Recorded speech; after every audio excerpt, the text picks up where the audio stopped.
Wa anil Mustawrid bin Shaddad, dari sahabat Mustawrid bin Shaddad radhiyallahu anhu, beliau berkata, semoga Allah senantiasa memberikan keridhaan kepada beliau. Qala Rasulullah sallallahu alaihi wasallam, bersabdalah Rasulullah sallallahu alaihi wasallam, mad dunya, tidaklah dunia, fil akhirati, kalau dibanding dengan akhirat, illa, kecuali, mithlu ma yaj'alu ahadukum usbu'ahu fil yammi, seperti jika seseorang meletakkan jemarinya di lautan lepas, fal yandur bima yarji, kemudian dia melihat seberapa persen air yang dibawa oleh jemarinya dibanding dengan lautan lepas itu sendiri. Inilah yang menjadikan kita selama itu merenung. Sebesar-besarnya dunia, sebanyak-banyaknya dunia, ternyata kalaupun dibanding dengan urusan akhirat, seperti seandainya seseorang itu mencelupkan jemarinya ke lautan lepas, kemudian ditarik, ada bebasahan yang ada di jemari dibanding dengan lautan lepas. Lautan lepas adalah akhirat, dan bebasahan yang ada di jemari itu adalah dunia. Dan begitu juga semua kenikmatan yang ada di dunia, kalau dibanding dengan kenikmatan yang ada di akhirat, tidak ada apa-apanya. Bahkan sepanjang-panjangnya seorang hidup di dunia, tetap dibanding kehidupannya nanti di akhirat seperti jemari yang dicelupkan ke laut kemudian diangkat. Karena hidup di akhirat nanti adalah hidup yang tidak berbatas selamanya. Dan kenikmatan di akhirat adalah tidak bisa digambarkan. Malainun ra'at wala udhunun sami'at, tidak pernah mata ini melihat keindahan yang ada di surga nanti, dan juga tidak pernah kita mendengar kayak apa sih. Orang tidak bisa menyifati surga, keindahan yang luar biasa. Perlu kita bangun keyakinan ini, perlu kita banyak merenung. Dan memang betul, kita mendengar cerita kaya, Qarun sendiri sudah meninggalkan dunia itu berapa ratus tahun yang lalu. Dan kita juga mendengar kisah orang-orang kaya yang ada di kiri kanan kita yang sekarang sudah dikubur. Mungkin kita mendengar cerita orang kaya pada zaman-zaman terdahulu dan sudah tidak ada lagi di dunia. Bahkan mungkin sudah diwaris atau direbut oleh orang lain hartanya, dan begitu seterusnya. Dan kita pun saat ini memang hidup di atas bumi ini. Akan tapi lihat, beberapa ratus tahun yang lalu kita sekedar cerita.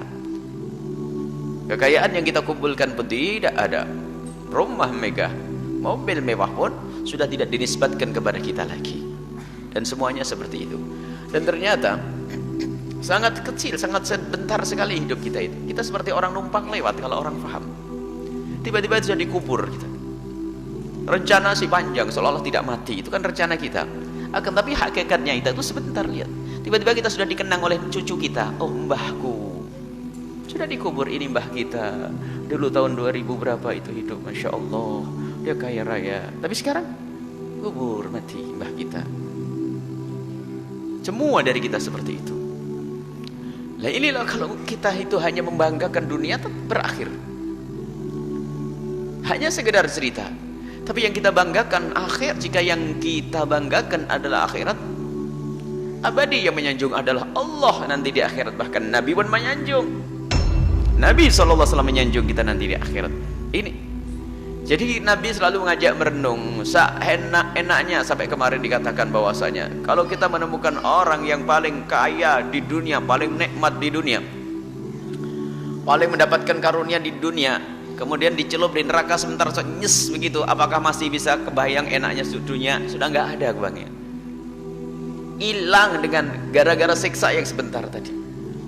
Begitu juga jika ada orang di dunia ini sengsara, sakit, waduh, segala macam penyakit ada di dalamnya. Setiap kali keluar rumah sakit, waduh, aduh, dipotong sininya, diropek situ, dibor sini, wah, sakit terus. Akan tapi waktu nanti di akhirat, lewat surga maklap begitu tak suruh ingat, masih ada tidak rasa sakit yang dahulu? Hilang, hanya gara-gara kena tiupan surga saja sudah hilang. Begitu indahnya nanti di surga. Itulah yang dikatakan malainun ra'at, mata tidak pernah melihat. Baik, ini Nabi itu mengajak berenung. Seperti itulah, dan kita harus tahu berapa tahun kita akan di dunia ini, dengan kekayaan kita pun, dengan kemegahan kita, dengan jabatan kita, itu semua adalah sebentar dan akan berlalu.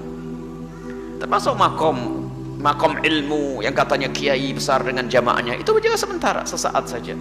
Kalau tidak tulus ya akan sia-sia, hanya digemari orang di dunia, disenangi orang di dunia, dan di akhirat pun juga tidak ada.